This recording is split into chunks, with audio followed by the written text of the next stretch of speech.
mempelajari kehidupan. Jadi, di biologi, kita belajar mengenai kehidupan hewan, kehidupan tumbuhan, ataupun kehidupan manusia. Akan tetapi, ilmu biologi ini tidak pernah lepas kaitannya dengan kimia.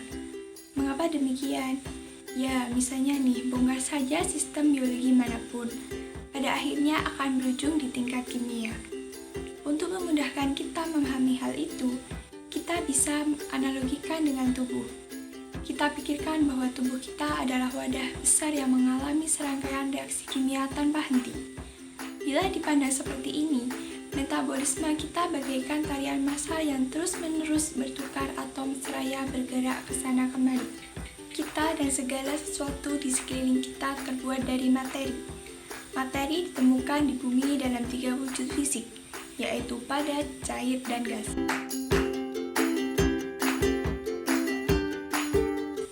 Bila didefinisikan secara formal, materi adalah apapun yang menempati ruang dan memiliki massa. Semua materi tersusun atas unsur-unsur kimia. Unsur adalah zat yang tidak bisa diuraikan menjadi zat lain melalui reaksi kimia biasa. Sebagai contoh, ketika membakar kayu, kita memperoleh abu. Namun, bila abu kita bakar, yang kita dapatkan hanyalah lebih banyak abu.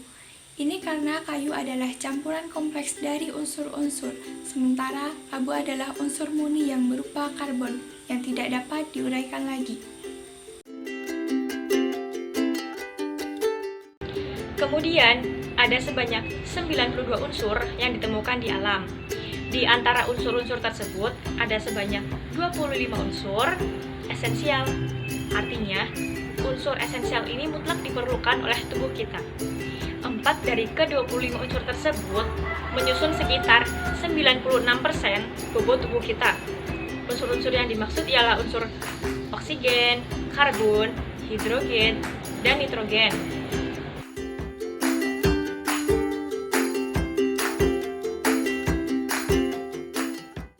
Kemudian, ada sebanyak 4% itu adalah sisanya.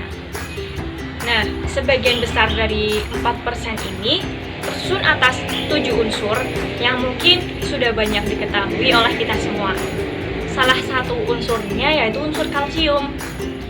Kalsium ini berperan penting dalam pembentukan tulang dan gigi yang sehat.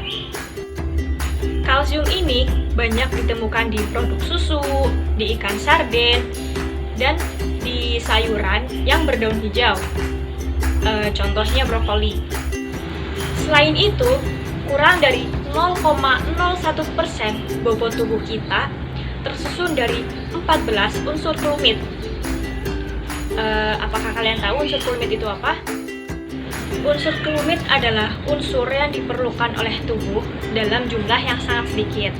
Unsur kelumit itu antara lain yang pertama boron, kemudian kromium, kobalt, tembaga, fluorin, iodin, besi, mangan, molibdenium, selenium, silikon, timah, vanadium, dan seng. Unsur kelumit dibutuhkan dalam jumlah yang sangat sedikit oleh tubuh kita.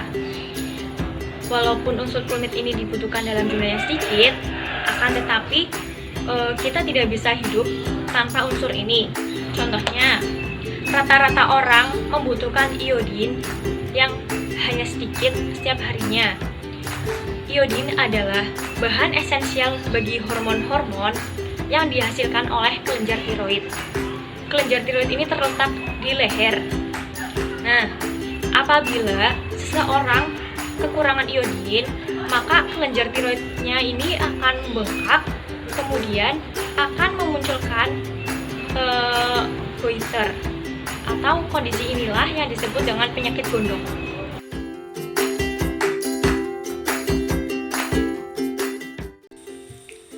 Oleh karena itu, mengonsumsi makanan secara alami kayak iodin dapat mencegah penyakit gondok. Iodin paling banyak ditemukan di sayuran hijau, telur, rumput laut, dan produk susu.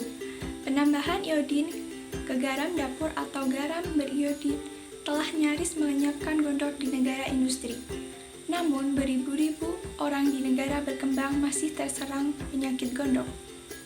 Unsur kalumit lainnya yang dibutuhkan oleh tubuh kita adalah fluorin.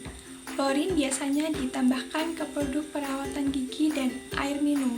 Manfaatnya adalah untuk membantu mempertahankan tulang dan gigi yang sehat.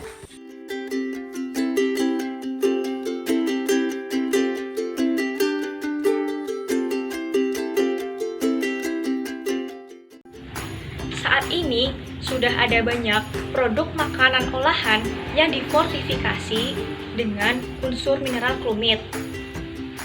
Hal ini membuktikan tingginya kesadaran manusia tentang betapa pentingnya unsur klumit yang dibutuhkan oleh tubuh kita. Contoh unsur klumit yang ditambahkan ke dalam produk makanan ialah zat besi. Zat besi ini membantu mencegah anemia. Selain itu, ada pula unsur tembaga. Terlalu sedikit unsur tembaga juga bisa menyebabkan anemia. Akan tetapi, apabila terlalu banyak mengonsumsi unsur tembaga, maka akan merusak kondisi ginjal dan hati.